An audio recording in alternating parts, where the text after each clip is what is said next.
ఇది కేవలం సమాచారంగా మాత్రమే భావించండి. వైద్య నిపుణులను సంప్రదించండి. చాలా విపరీతమైన పరిస్థితి ఏం చూస్తున్నామంటే ఇంకా కొంచెం ఓల్డర్ పిల్లలు అంటే 6-7 సంవత్సరాలు దాటిన తర్వాత ఈజియెస్ట్ థింగ్ ఫాస్ట్ ఫుడ్ తినడం. ఈ బర్గర్లు పెట్టడం, వాటిలో బహుశా చాలా ప్రోటీన్ ఉందని మనం అపోహపడుతూ ఉంటాం. చికెన్ ఉంది కాబట్టి బోల్డ్ అంత ప్రోటీన్ తినేస్తారు. దీనివల్ల వచ్చే అనర్థాలు ఏంటండి? వుడ్ యూ రికమెండ్ అసలు ఎన్నిసార్లు తినొచ్చు ఒక హెల్దీ ఫ్యామిలీలో?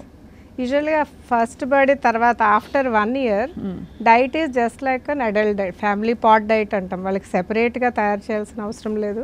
ఫ్యామిలీ కోసం ఏదైతే ప్రిపేర్ చేస్తారో same food they can eat. నేను ఇందాక చెప్పినట్టు 4-5 years తర్వాత గ్రోత్ స్పర్ట్ సడన్గా పెరుగుతుంది. ఎస్పెషలీ అమ్మాయిల్లో కొంచెం ఎర్లీగా వస్తుంది, అబ్బాయిల్లో కొంచెం లేట్ 7-8. సో గ్రోత్ ఫాస్ట్గా పెరుగుతుంది కాబట్టి అప్పటికి వాళ్ళకి ఎనర్జీ రిక్వైర్మెంట్, ప్రోటీన్ రిక్వైర్మెంట్ పెరుగుతుంది. దానివల్ల ఆకలి కూడా ఎక్కువ వేస్తుంది. ప్లస్ వాళ్ళకి ఫిజికల్ యాక్టివిటీ స్కూల్స్లో ఉంటుంది కాబట్టి చాలా హంగ్రీగా ఉంటారు ఈ ఏజ్ గ్రూప్ పిల్లలు.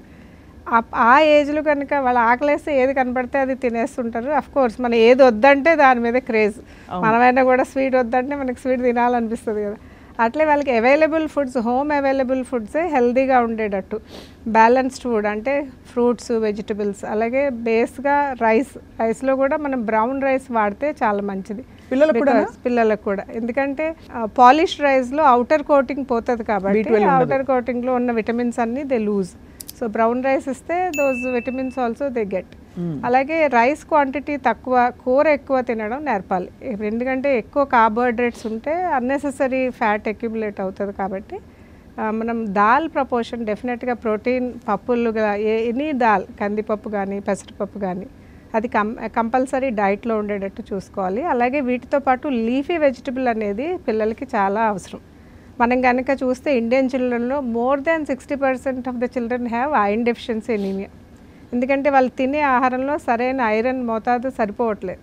సో ఈ ఐరన్ డెఫిషియన్సీ వల్ల ఐరన్ అనేది మనకి ఫిజికల్ గ్రోత్, హెమోగ్లోబిన్ ప్రొడక్షన్కే కాకుండా బ్రెయిన్ డెవలప్మెంట్కి కూడా చాలా చాలా ఇంపార్టెంట్.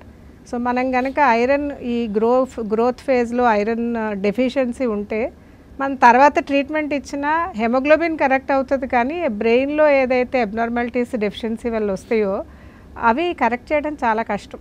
అలాంటి బిహేవియరల్ అబ్నార్మాలిటీస్, కోగ్నిటివ్ అబ్నార్మాలిటీస్, అలాగే ఐక్యూ తగ్గిపోతుంది. ఇవన్నీ తర్వాత ఐరన్ ఇచ్చినా లాభం ఉండదు. అందుకే మనం ముందుగానే డైట్లో సరైన ఐరన్ ఉందా లేదా అంటే, ఐరన్ ఏ వెయిట్లో ఉంటుంది అంటే లీఫీ వెజిటబుల్స్ మెయిన్గా పాలకూర, తోటకూర అవన్నీ సరైన క్వాంటిటీలో పిల్లలకి ఇవ్వాలి. అలాగే ఆల్మండ్స్లో ఉంటుంది, డేట్స్లో ఉంటుంది. అలాగే మనం పాతకాలం వాళ్ళు చెప్పారు నల్ల బెల్లం అని, ఆ డార్క్ కలర్ బెల్లంలో చాలా ఐరన్ ఉంటుంది. సో అది కూడా షుగర్ బదులు, షుగర్ అనేది ఎంటీ క్యాలరీస్, దానివల్ల బాడీకి ఏమీ న్యూట్రియంట్స్ రావు. సో షుగర్ బదులు నల్ల బెల్లం వాడితే చాలా చాలా మంచిది. అలాగే నాన్ వెజిటేరియన్ ఫుడ్స్లో రెడ్ మీట్లో ఐరన్ ఎక్కువ ఉంటుంది. సో నాన్ వెజిటేరియన్ ఫుడ్ తినేవాళ్ళు మటన్ ఇంక్లూడ్ చేసుకోవాలి డైట్లో. రైట్. అంటే ఇది మనకు ఒక వయసు పిల్లల వరకు అనుకున్నాం.